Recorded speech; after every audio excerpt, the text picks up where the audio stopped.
Eto na yung mga pagsubok at matinding hamon sa buhay talaga. Eleksyon, impeachment trial, court trial. Yan po ang nakikita natin ngayong kakaharapin na pagsubok at ng mga Duterte, especially ni Vice President Sara Duterte, kasi si Vice President, si Sara, siya yung magdadala ng lahat ng ito. Una, siya yung anak ni dating Pangulong Duterte na nakakulong sa ICC na magkakaroon na ng court trial, okay, sa crime against humanity. Tapos itong impeachment trial nasisimula na by June, okay, at matatapos ito sa next Congress 2020, Congress na yan. Ito ay hindi pwedeng ibaliwala ni Sara kasi napakatindi ng article of impeachment. Pagkatapos, ngayon mag-i-eleksyon, yung kanilang mga kandidato at kaalyado ay umaasa rin sa kanila. Kasi inamin na po ni Mr. Robin Padilla na walang pera ang PDP laban. O paano sila gagalaw ngayon? Kaya kung yung mapapansin, di ba, wala na silang malalaking rally ngayon. Wala nang rally. Ang nangyari lang sa kanya, parang kanya-kanya na lang. Yung isang kandidato dyan na nakita ko ng isang araw, nagmumotorcade, siya lang motorcade, iinan lang sila, tapos wala namang audience sa labas ng kalye, pakaway-kaway. Sabi ko, ano nangyayari dito? So, ganong katindi. Pilay na sila. Lalo na after mahuli at makulong si Duterte. Totoo talaga yung sinasabi ng iba. At ako naman napansin ko rin na ang mga rally ng mga DDS or Duterte supporters ay si Duterte lang ang nagdadala ng audience. Ibig sabihin, pag darating sa rally si Duterte, darating sa kung anong events, may mga audience, may tao. Pero pag wala na si Duterte, dating Pangulo, sa kanyang klase mga events, lalo na ngayon, wala na talaga dahil nakakulong siya sa ICC. Wala na talagang audience na asahan. Ang makikita mo dyan, pangilan-ngilan na lang. Kaya nga ang ginagawa ng kanilang mga vloggers, propagandista nila, ay gumagawa ng fake video at fake picture na pinapalabas nila yung crowd sa mga events, sa mga concert, sa mga religious group, o baka nga, abangan ninyo, baka yung napakalaking rally sa Amerika, dahil may mga rally din sa Amerika ang matitindi. Baka magulat kayo, gagawin nilang yun ang crowd ng kailang rally. Kasi mahilig silang mag-AI, mag-fake, gumawa ng mga fake picture, fake video. Pero kung hindi sila gagawa nun, talagang kakaunti na, lalangawin. Okay? Kasi nga po, ang tao ay sawang-sawa na sa paninira. Ang tao ay sawang-sawa na sa hindi pagkakaunawaan ng Pilipino dahil lang sa personal and political interest. Okay? Kaya kayong mga followers, kayong supporters ng mga taong ito na may mga kanyang interest at ginagawa lang hanap buhay yung galawan na yan, magbago na kayo. Ito ay para din sa inyong anak, sa inyong kinabukasan, ng inyong anak at magiging apo. Ang pagkakaisa sa Pilipinas ang siyang susi ng pag-unlad ng bawat Pilipino. Ang paninira ay pagpapabagsak. Ang paninira ay magdudulot ng kahirapan. Ang lahat ng kahirapan at kasamaan, kayo ang magsasuffer, hindi ang gobyerno. Kasi ang gobyerno ay mamamayang Pilipino. Ang lahat ng nasa gobyerno, temporary lang. Kaya ang gobyerno, hindi yan mawawala. Ang magsasuffer, mahirapan kayo, ay yung kayo ay nagpapagamit, nanggagamit sa inyong paniniwala at nilililang kayo. Subukan nyong makiisa sa pamahalaan. Subukan nyong tumulong sa gobyerno. Sa kahit na sino ang Pangulo, sino man ang opisyal, okay, ay siguradong gaganda ang buhay nating pare-parehas.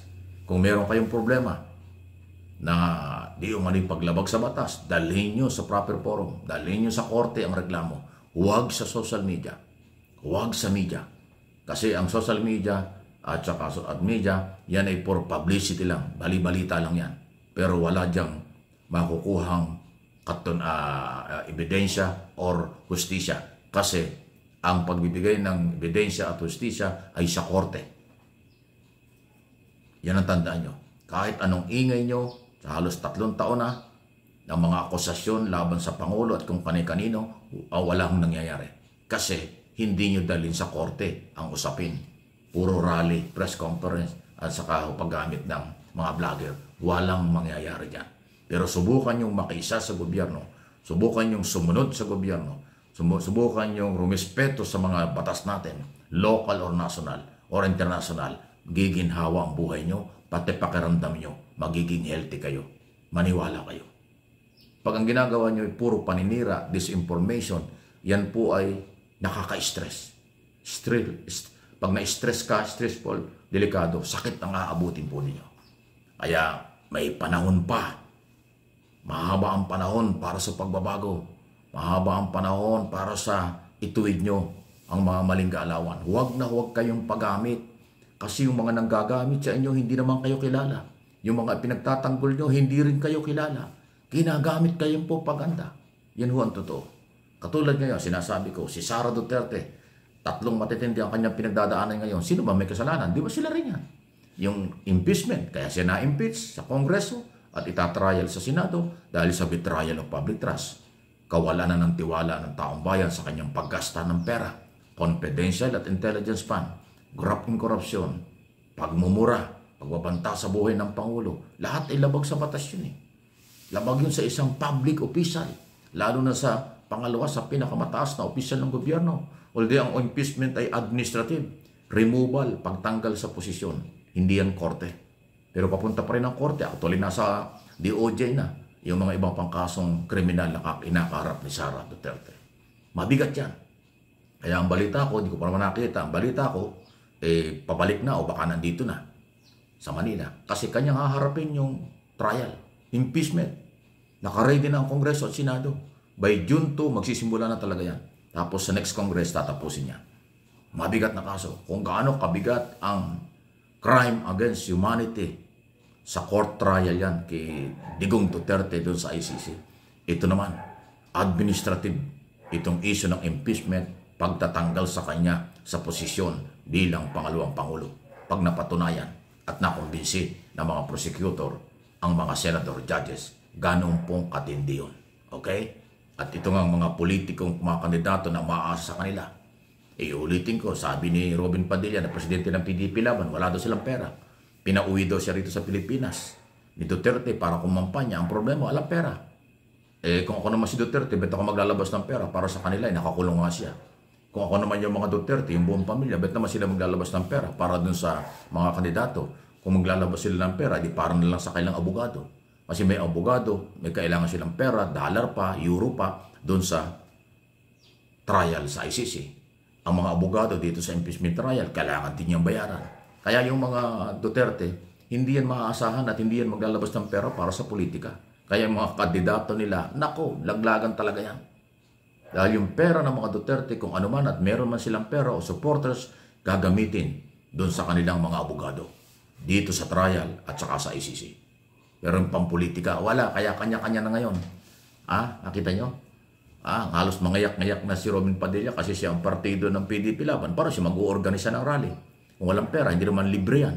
Yung transportation, pagkain, lahat ng venue, kung ano naman lugar, may gastos yan. Walang libre ngayon.